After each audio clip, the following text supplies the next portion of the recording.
આવાજ ન્યૂઝમાં આપનું સ્વાગત છે। ઈડરની કેએમ પટેલ વિદ્યા મંદિરમાં સ્વાતંત્ર્ય પર્વની ભવ્ય ઉજવણી, ધ્વજવંદન સાથે ટ્રાફિક નિયમન કરતા સેવાભાવીનું વિશેષ સન્માન કરાયું। 15મી ઓગસ્ટ 2026 વિક્રમ સંવત 2082 શ્રાવણ સુદ ત્રીજના રોજ દેશના રાષ્ટ્રીય તહેવાર એવા સ્વતંત્રતા દિવસના અવસરે શ્રી કેએમ પટેલ વિદ્યા મંદિર અને ભારત વિકાસ પરિષદ ઈડર શાખાના સંયુક્ત ઉપક્રમે શ્રી કેએમ પટેલ વિદ્યા મંદિરમાં રાષ્ટ્રીય તહેવાર સ્વતંત્રતા દિવસની ઉજવણી કરવામાં આવી।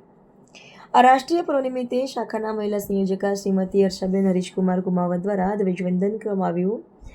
આ પ્રસંગે શાળા પરિવારના આચાર્ય શ્રી, શિક્ષક શ્રી અને લગભગ 550 વિદ્યાર્થીનીઓ જોડાયા હતા।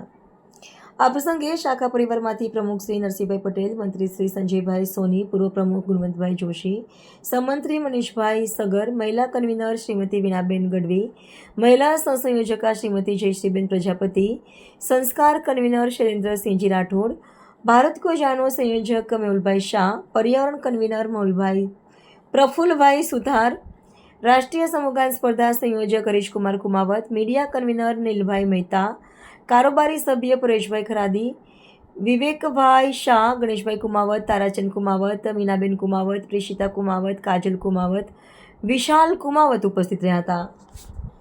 આ પ્રસંગે બેન શ્રી હર્ષાબેન કુમાવત દ્વારા પ્રાસંગિક ઉદ્બોધન કરવામાં આવ્યું હતું। શાખાનો પરિચય ગુણવંતભાઈ જોશી સાહેબ દ્વારા આપવામાં આવી। ઈડરમાં ટ્રાફિક નિયમન કરનાર અમરસિંહ પૃથ્વીસિંહ રાજપૂત કે જેઓ ઈડરમાં છેલ્લા કેટલાય સમયથી વિનામૂલ્યે ટ્રાફિકનું નિયમન કરે છે, તેમનું શાખા પરિવાર દ્વારા સન્માન કરવામાં આવ્યું તથા સહયોગ રાશિ આપવામાં આવી।